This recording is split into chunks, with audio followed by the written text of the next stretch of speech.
Is Iran's so-called silent 358 missile emerging as the kind of threat that adversaries may not detect until it is too late?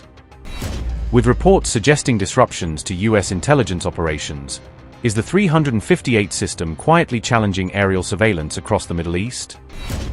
Capable of loitering for nearly an hour before engaging, does this silent hunter represent a shift in how air defense systems operate?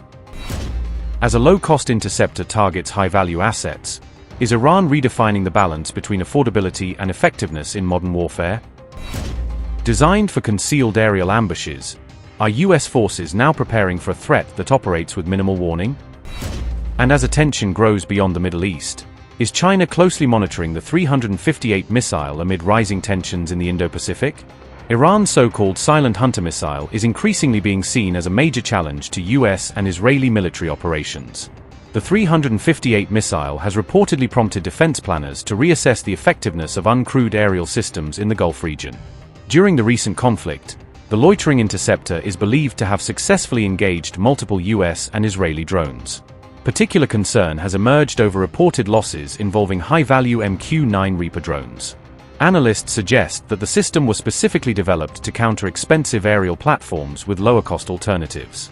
Also referred to as the Saqr-358, the weapon combines characteristics of a surface-to-air missile with those of a loitering munition. The system weighs approximately 50 kilograms and measures about 2.7 meters in length, allowing for easy concealment and mobility. It can be launched from light vehicles, improvised setups, or portable rail-based platforms depending on operational needs. A solid fuel booster initiates launch before transitioning to a turbojet engine for sustained flight.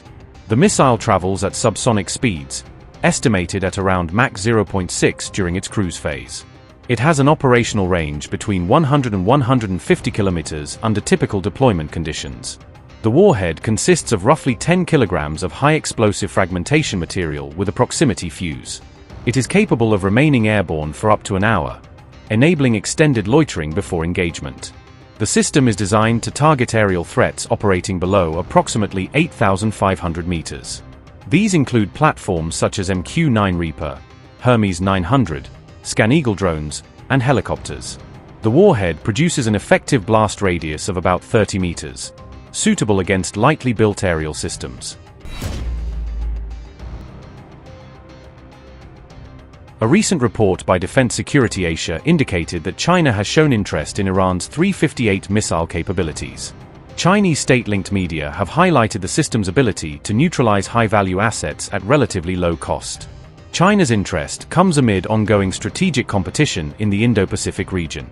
Beijing is believed to view the system as a cost-effective and concealable alternative within modern air defense strategies. The missile's design allows it to operate differently from conventional air defense systems by enabling concealed aerial ambush tactics.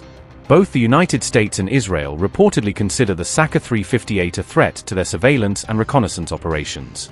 One of its key characteristics is the absence of radar emissions, which reduces the likelihood of early detection. Instead, it relies on imaging infrared seekers and electro-optical sensors for target acquisition.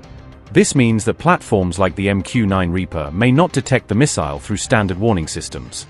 Additionally, its limited thermal signature further complicates detection by advanced sensors. Slow-moving surveillance drones become particularly vulnerable due to their predictable flight profiles. Another factor influencing its impact is cost efficiency, as the missile is significantly cheaper than the systems it targets.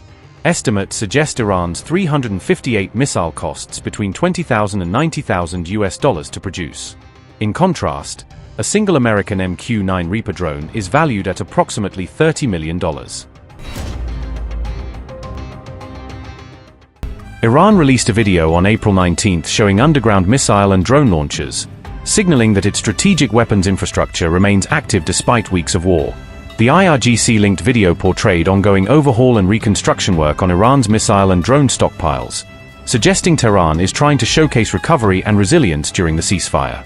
IRGC Aerospace Force Commander Said Majid Mousavi said the replenishment of arms had been accelerated, according to reporting cited by Iranian outlets.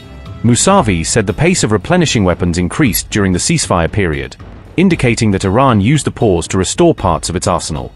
His remarks were reported by Wana and Press TV just ahead of the expected expiry of the ceasefire window. Saeed Majid Musavi said, and I quote, "Iran's speed in updating and reloading missile and drone launchers have surpassed even its pre-war pace. We are aware that the enemy is incapable of creating such conditions for themselves during the ceasefire.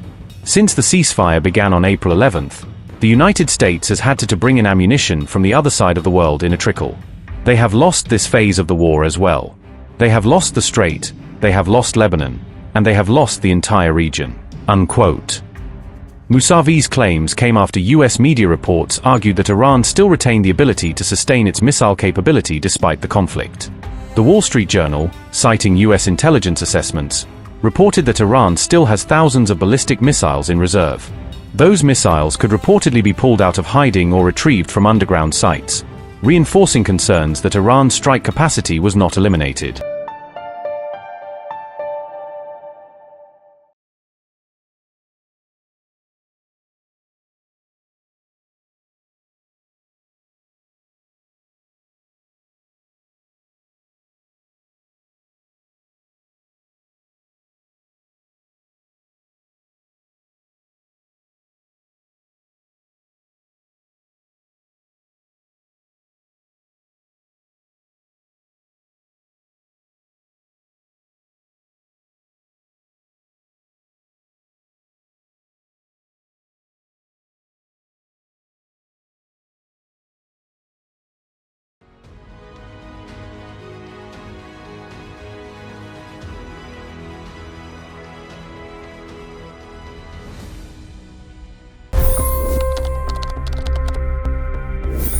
$25 crore गरीब गरीबी को परास्त करके बाहर निकले। For the good of our nation, let's work together and let's truly make America great again. The fastest news breaks. Requested PM saying that we will have to speak to Putin and to Zelensky. The biggest news makers. The relationship with India is probably the most important bilateral relationship the US will have for the rest of this century. The capital delivered quite an election result today. Expert analysis. The million-dollar question today is how to stop this dance of death. Ground reports. I'm standing at the crossroad of the Kumbh Mela. Behind me are more than 100 entry guards. Long-form interviews. Exclusionary politics is reflected in Manipur case as well. You don't bother because this is a small state. Deep dive into burning issues. It's often said DRC could be the richest country in the whole world. It's because of what sits underneath. Why exactly did the US topple the Sheikh Hasina government? HD videos. We don't just break news, we break it down.